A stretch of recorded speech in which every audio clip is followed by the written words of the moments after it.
How do you use a lectern or a podium when giving a speech or presentation? First of all, let's define our terms. A lectern is that thing that you put notes on, your hands could go on it, the thing you stand behind. A podium is what you stand on. It's a raised platform. Now, I understand in common everyday English usage, the terms are confused all the time. People call lecterns podiums all the time. But if you want to get it right, it's really a lectern. Podium is what you stand on. Now, most people and most organizations, businesses, conferences, conventions, will walk behind a lectern, put their notes on it, maybe their laptop, and they'll stay behind there the whole time. This is a horrible thing to do, with a few exceptions, and I'll get into those in a moment.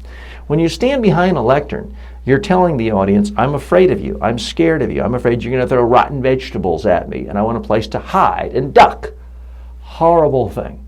That's why great speakers, the most professional speakers you see on stage at conferences, conventions, all the TED Talks. You notice there's no lecterns at TED Talks. It's because there are barriers between a speaker and an audience. So my recommendation, don't ever get behind a lectern. Now, I do use a lectern from time to time. Hear me out before you call me a hypocrite. I'll push it off to the side. I'll put my notes, which if you've been following this podcast know, I keep on a single 8.5 by 11 sheet of paper that I've folded in half. I'll have the notes on the lectern, but catty-cornered, so that I can see them as I walk near it, but I never have to stand behind the lectern. And I never touch the notes, and I never touch the lectern. This creates the illusion that I'm just talking to people and having a conversation and speaking without notes and talking from the top of my head. The problem with getting behind a lectern is, even if you really know your stuff, even if you're really conversational, people are going to see you standing in the exact same position that all the boring people who have their head down and just read in a boring way do. So why associate yourself with all those boring speakers? Now, there are a couple of exceptions, as I mentioned. If you're holding a press conference, if you're the President of the United States and you're giving a speech and you've got all sorts of microphones there, yeah, you can't move around as easily. So there may be times when you have to stand behind a lectern, and you can move from the waist up, you can still gesture. Now, interestingly, even political conventions, a forum where you think that you have to stand behind a lectern, you don't really have to. Famously in recent times, both Elizabeth Dole and Ted Cruz gave speeches at the Republican conventions where they walked around.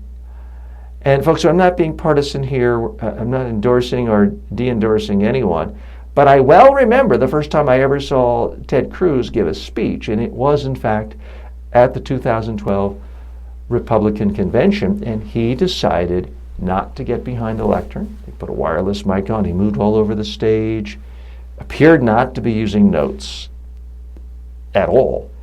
And as soon as he finished his speech, my jaw dropped, and I said, oh my God, he's a fantastic speaker, and he's going to run for president. And I'm obviously not the only one who saw something in him as a candidate. So that's why I recommend, if at all possible, don't get behind the lectern.